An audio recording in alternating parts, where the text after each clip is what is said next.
The French president, Emmanuel Macron, became the youngest president ever when he won in 2017. He was 39 years old. And now, after 5 years, he's hoping to make history again by becoming the first French president to win re-election in 2 decades. Does Macron deserve to win a second presidential term?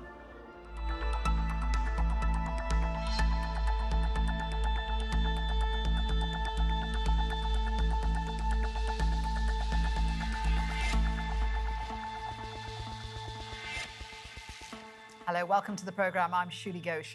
Macron has been mocked as the president of the rich after cutting taxes for big business and the wealthy, while raising the pension age and loosening labour laws. A planned fuel tax hike resulted in some violent anti-government yellow vest protests. His critics on the left say his policies threaten the French welfare state. The polls suggest Macron is the frontrunner of the two-round election, but he still faces many challenges.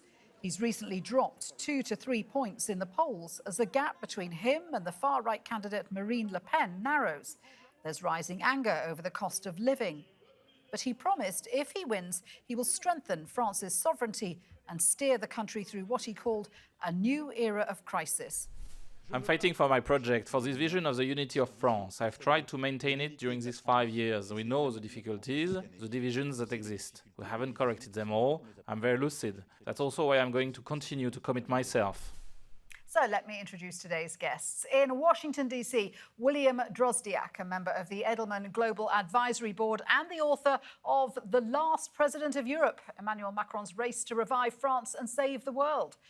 In Paris, Alexis Poulain, journalist and co-founder of Le Monde Moderne.media. And here with me in the studio, Joseph Downing, senior lecturer in international relations at Aston University and expert in French politics and security. Gentlemen, welcome to Roundtable. William, let me start with you because you've met Macron a few times now. Do you think overall he's been a good president? Well, he's had some ups and downs, but I think recently he's distinguished himself with his handling of the pandemic and also his efforts to mediate in the war between Russia and Ukraine. Of course, he hasn't been successful, but I think he gets high marks from the French voters for at least trying. But he is still seen as very arrogant, a friend of the rich, and not very beloved by many French voters. Yeah, he's had a number of crises, hasn't he, William? Because he's had to deal with the yellow vest protests, and he's had a lot of criticism for his pension reforms and his tax reforms. Right, but I think he's shown some courage in that, in persisting with those reforms, which France badly needs. I think where he does get good marks is in his economic record. France is the strongest growth rate in Europe right now, and the lowest unemployment in more than 10 years. So he is making progress with some of those reforms, even though they're difficult to push through. Alexis, what's your view? I think your opinion is a little different.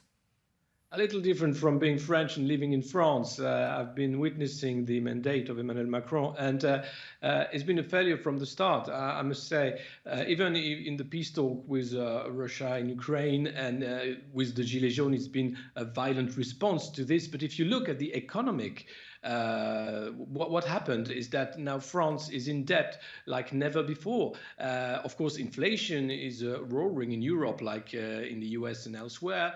And now we're looking with the sanction against Russia at maybe even a worse time in the economy. So all what's happening right now is that he's trying to pretend that he's been a good president and that he had tough time because of COVID or because of the yellow vest, for example. But he was not prepared to be a statesman. He was not prepared to be a president, and he's not made to be a statesman, really. But to be fair, Alexis, a lot of presidents and leaders have struggled with the economy in the wake of the COVID pandemic. And a lot of presidents, you know, I can't think of any president who would have made headway with Vladimir Putin over the Ukraine crisis. Well, I don't know, but I think the Turkish president is doing quite well in the rounds. And also, if you look at the calls he had with Biden and other people like that. But trouble is that Emmanuel Macron is trying to put a lot into the European Union, and is waiting for what the German will do to sort of follow and make sure that he will be, the good student, the good pupil of the class, not a leader really. And the fact is that, of course, it was difficult for everyone, but it's not a response to just put a country in debt for years and years because you just shut down the economy to protect some people. I think there was a misjudgment there that is very cruel and very crucial in what's going to happen next. And the inflation right now, because of what the European Central Bank has done, just like the Fed, creating fake money to make sure that the financial markets don't collapse, is not a solution. And we are in a process where all this collapse could happen anytime now. Joseph, it's obviously been a very mixed bag for President Macron over the last 5 years. He came in as a young president, as a disruptor. He says he wants to end divisions, but critics would say, well, he's helped to sow divisions because of his tax reforms and his legislation targeting the Muslim community. What's your assessment? I mean, it's very interesting because the issue of judging a president like Macron of a state like France is the intersection of local perceptions and global realities.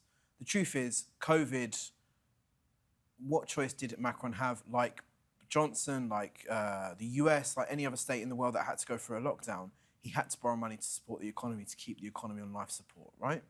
So in that respect, really had no choice. Now, French voters will have a perception of that, given their local realities and their local perceptions of what that means, whether that was necessary, whether so much should have been spent or more should have been spent, actually. Many in France also claim that he should have spent a lot more and should continue to spend a lot more, right? So it's quite difficult. In terms of sowing divisions at home, two things he's done, I think, or one thing he's done and one thing he's not done, I think are quite telling about his presidency. One, he has tried to co-opt much of the ground of the far right in terms of specifically going after France's Muslim community. And the other thing he's not done, the thing he's not done, and that he's going to suffer from, is he hasn't tackled law and order. So he's been quite good on the economy, he's been okay on reforms, but the general perception in France is that law and order has got worse. And general day-to-day safety, policing, and these kinds of things, petty crime, have got worse under his presidency. That's really interesting. William, let me put some of those criticisms of his presidency to you. So first of all, this idea that he's fighting for unity, he says he wants to end divisions, but in fact, he has taken some of the ground of the far right by targeting Muslim communities. Do you think that's a fair criticism? Yes, I think that he tried to become a president who was neither right nor left. He wanted to break down these ideological barriers. And so he's borrowed from the right, he's borrowed from the left, and he gets criticized from both sides. I was more interested in writing my book about his vision of the world, particularly in how he sees Europe and the world at large at a time when we have a resurgence in big power rivalry, and his claim that Europe needs to stand up for its own interests. But I admit he's suffering now in the polls going into the last week of the campaign because he has not addressed some of the local economic issues in France where Marine Le Pen has gained ground. So, William, just on that issue of global perspectives, do you not think the reputation and image of France has been tarnished globally because of all those very acrimonious yellow vest protests that we saw throughout France? I mean, that is one of the things which has marked President Macron's presidency, isn't it? Well, I think the way he recovered from those protests and stood up in these national debates for as long as 7 hours, and in an act of humiliation, but taking these questions on and trying to explain to people what needed to be done. Those protests erupted over an effort to try to wean France away from the use of diesel oil and comply with global emission standards.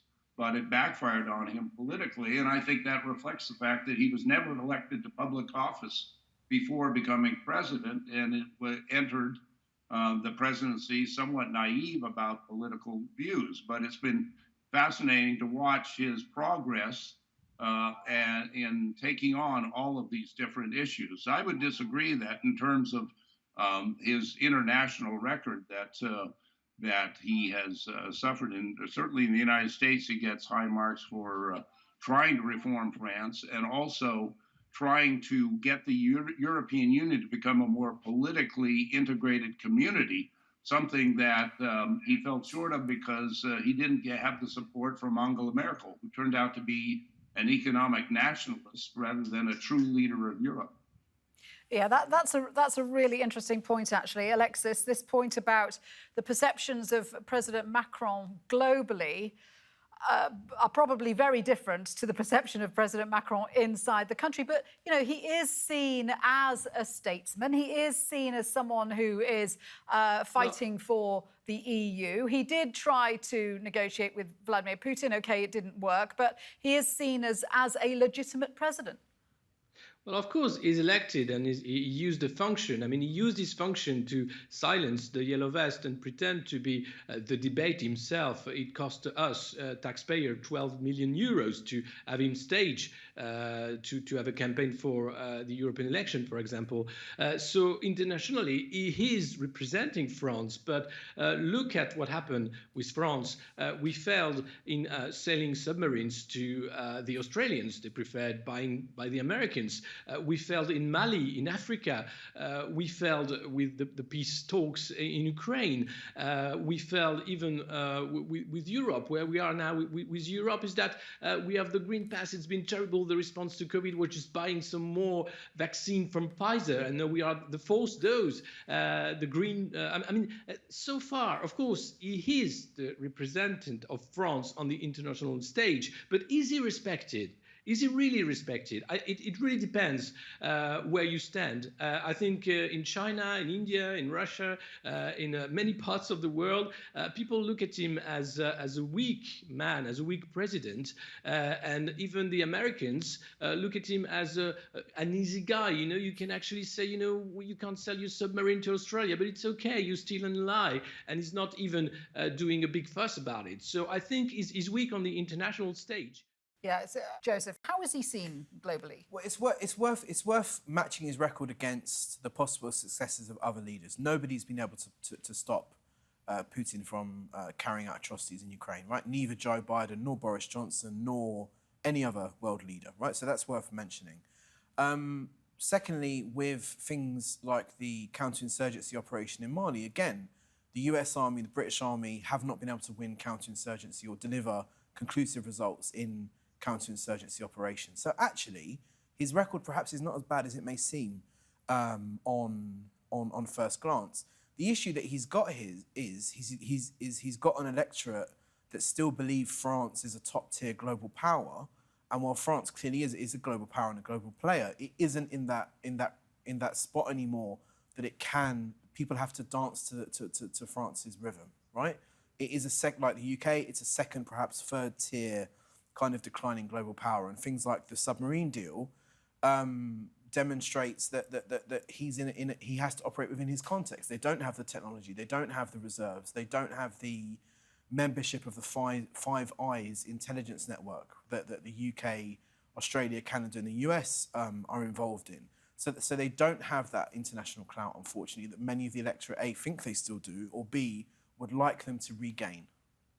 So let's have a look at the latest polls. At the moment, the polls are giving Macron a comfortable lead. If we look at the figures, he's on 27% ahead of Marine Le Pen at 21%.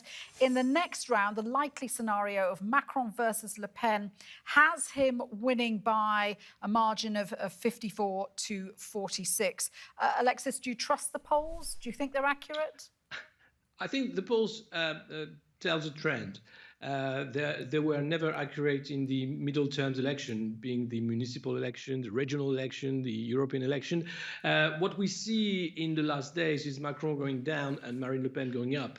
Now, we had surprised in the past in France with presidential elections because French people actually don't say really who they vote, and on the day of the election, sometimes you have a surprise. So I wouldn't be personally surprised if we have a surprise on Sunday, given the latest trends of the poll. Even if Macron is still ahead, he's been losing grounds day by day in the past weeks. Yeah, it's interesting, William. I don't know how it's looking from outside France, but as you pointed out right at the beginning, Macron had this boost in popularity because of Ukraine-Russia crisis, but that does seem to be dwindling now, and Marine Le Pen, the far-right candidate, is creeping up on him. Yeah, I think that's happened in the last week or two, and I wonder whether the French voters will stop and consider what their country will look like with Marine Le Pen as president. I think if they weigh her against Macron with all of his shortcomings, they might finally realize that France will be better off with Macron. But that's just my personal view. Our friend in Paris, who can address how well Marine Le Pen will govern France, might have a different view. Well, I mean, speaking from when we look at the European perspective, of course, Marine Le Pen is a Eurosceptic. Presumably, on the global stage, there would be quite a few concerns about having someone like Marine Le Pen in charge of France. Well, just looking at it globally, I would be very alarmed about the trend in far-right populism gaining ground with the victory of Viktor Orban in Hungary, the influence of pro-Putin politicians in Europe, and we even see that in this country. Republicans who are pro-Putin, who are not necessarily appalled by all the atrocities that we're seeing on our screens today. So it's a rather frightening prospect for the health of Western democracy. Joseph, we've spoken before about how other candidates in this race, notably Marine Le Pen, has been talking about the social welfare of people, French families worried about the cost of living, about increasing their purchasing power. What is Macron's record on dealing with those issues? I mean, is he doing enough to win over those voters who are deeply, deeply worried about the rising cost of fuel and food? Well, I mean, this is where his record and his self-image as a reformer might hamper him, because he's seen as someone that wants to reform France, and many French people see reform as a synonym for basically making them poorer, right? More neoliberal economics, less secure pensions, less secure employment conditions. So he does have an issue there, and he's trying to reposition himself now as an economic nationalist in terms of reindustrializing France and focusing on French agriculture, but he doesn't have the lineage in that regard that Marine Le Pen has, right? Because she's been beating that drum now for some 2 decades. The other thing that's interesting about this election, and which may come into play, is the fatigue of French voters, right? They've been called on before with this rallying cry of do anything, vote for anyone, but not the far right. And how would that play out? We did some research on the 2017 presidential elections, and if you took abstentions in the election, they would have come second and not Marine Le Pen. So if people do become disengaged and don't actually go out to vote, it might be that he loses it just because of abstentions and not necessarily because of a stellar victory by Marine Le Pen. I think her voters are more likely to go out to vote than perhaps an undecided, reluctant Macron voter. Yet, again, it's not the cool thing in France to say that you're pro-Macron, right? It's a bit like being a Tory in the UK, right? Nobody says they're going to vote Tory, but they do. And that's the other thing that may also be a factor, is that many people may not admit that they're going to vote for Macron, and sneakingly they actually quite like him. They would never say that, but they may actually go out and vote for him on the day. So it's very uncertain. Of course, it comes down to the wire, and it's Macron versus Le Pen. There'll be a fair number of people who vote for Macron just to keep Le But Pen will out. there? I mean, this is the interesting thing, right? I was speaking to a Muslim friend of mine in France last summer in Marseille, and he actually said to me, look, would she actually be any worse? Would she be any worse than Macron? Would she be any worse than the other people we've had? And I was really shocked. And this is what I'm saying. There is that sense of a fatigue amongst the French electorate, right? They've had the left saying they're going to reform. They've had Sarkozy saying he's going to reform. They've had Macron win the election from a standing start saying he's going to transform France. Are they really convinced? Or are they necessarily even now put off by the cuddly Marine Le Pen enough to go out and vote for someone else? I mean, it's very tenuous. I think. Well, let me ask Alexis. I mean, so this issue of Marine Le Pen making herself more palatable to voters, and if we get to a second round, it's likely to be Macron versus Le Pen. Are people going to vote for Macron? Because who are people going to vote for if they don't like Macron? Will they automatically vote for Le Pen? Not automatically, but I'm not sure the second turn of the election will be Macron-Le Pen, to be honest. Oh, you don't? That's the polls, but I don't trust the polls, as I said earlier. So in this theoretical second turn, people, I think it would be a short victory maybe for Emmanuel Macron, but very short. Because a lot of people won't turn to vote, and a lot of people actually will vote Marine Le Pen against him. If you look at what happened recently in French politics, Emmanuel Macron managed to destroy the historical left and right party. And Éric Zemmour, who was a French author and a journalist, launched his candidacy, and he was further right than Marine Le Pen. And he's got about 10% of electoral ground. So all the people voting for Zemmour could vote for Marine Le Pen, and that's a lot of people. And the ideas of Marine Le Pen are sort of infused into French society. They kind of became mainstream. And even you had the French Interior Ministry, Gérald Darmanin, who was saying to Marine Le Pen that she was too soft on extremism, and that's where we stand now. So where is the left in all this, Alexis? What's happened to the left parties? Well, the left is, the historical left party, the Socialist Party, is totally lost, very low in the polls. And the one that is trying to rebuild a sort of leftish proposal is Jean-Luc Mélenchon. But is very alone in this because we have the Ecologist Party, we have the anti-capitalist parties, two candidates from the anti-capitalist party being Trotskyist and Marxist. And we have, of course, the historical Parti Socialiste and the Parti Communist Party. So the left has too many parties in France to win.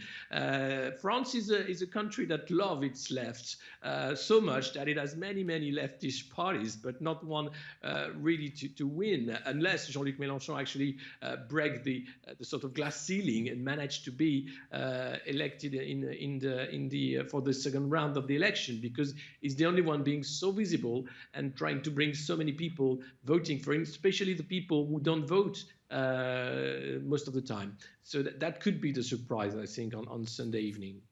So here's the challenge for Macron, according to Stuart Chow at the Via Voice Polling Institute.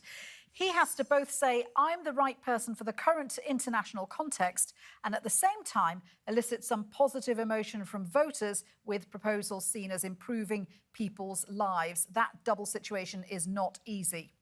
William, Macron is nothing if not good at going down the centre line. Clearly, he's positioning himself as the right person for current international uncertainty.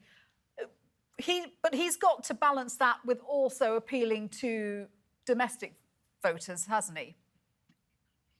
Well, I think the big threat to him, as was mentioned, are the abstentions. If he cannot motivate people to get out and vote for him, then he does run the risk of losing in the second round. I think what we saw in his big campaign rally, the only one he's held so far over the weekend, was an effort to convince his supporters that they should not be complacent and that they should be aware of the fact that Europe is at a hinge moment in its history. And if they go down the populist line and elect somebody like Marine Le Pen, the European Union could risk falling apart in the years to come, particularly with these other forces such as Viktor Orban in the ascendancy. So I think this is a very difficult and trying time for Europe, certainly being watched closely here in the United States. And however, Macron's fate will go a long way in determining what kind of an ally the European Union can be for the United States. OK, we are running out of time, and I just wanted to put one last quick question to you, Alexis. We've talked about abstentions. What do you think the turnout's going to be? Do you think we'll see a big turnout on April the 10th? Yeah, I think this time there would be a huge turnout because of the way Emmanuel Macron has polarized French society, the way also because the election seems to be important given the state of the world and the crisis in the heart of Europe with Ukraine.